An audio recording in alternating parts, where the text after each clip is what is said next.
Good evening, everyone. We've seen pretty quiet conditions today, just cloudy skies and some drizzle out there. But this is a system that we are tracking. It's bringing rain, even some snow to the higher elevations in Colorado. And it is going to continue to move into our area. But right now we're seeing clearing skies out there. It's going to be moving into Tulsa from about 3 a.m. until about 5 a.m. That's when we're looking at the strongest and most severe storms moving through Tulsa County. So we're looking at large hail, damaging winds, and some very heavy rains associated with that as well. So that's why we are under the slight risk for severe weather, and that extends all the way down into Dallas. This is mainly for the overnight hours until about 10 a.m. tomorrow morning. That's the time frame that we're going to be seeing these strong and severe storms moving through the area. We still could see an isolated tornado, but the main concerns are the hail, wind, and flooding. We did see significant rainfalls just a couple of days ago, so that mixed with the 1 to 2 inches more rain that we're going to see, we are looking at some minor flooding throughout the area.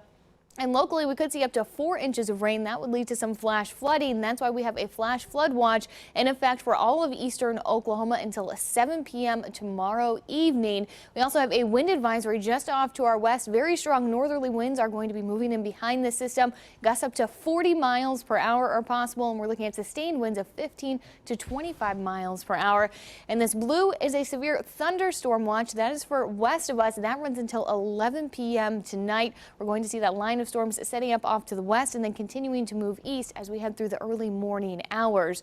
Our strongest and most severe storms are going to be in those early morning hours, but we will continue to see rain and some general thunderstorms throughout the afternoon. So that's going to lead to additional rainfall.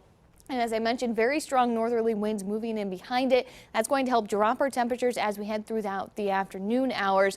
By Tuesday, though, into next weekend, that's when the sunshine is really going to return. We're looking at high pressure setting up, so very quiet conditions, sunny skies, and temperatures warming back up.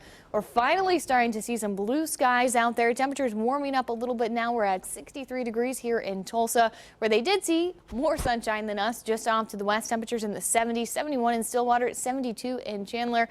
58 degrees, though, in Bartlesville, 58 in Coffeyville, 61 in Pryor, and 59 degrees in Veneta.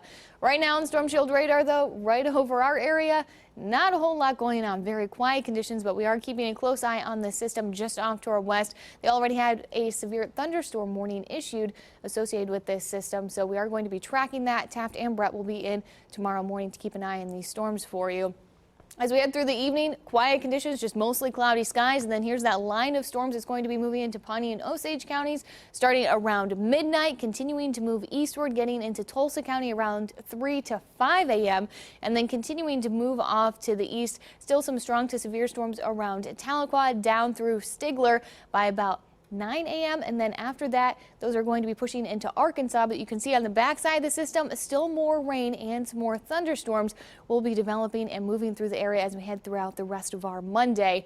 Tonight, temperatures staying in those lower 60s. The clouds, for the most part, are going to be sticking around, so we're not going to see a whole lot of temperature variation.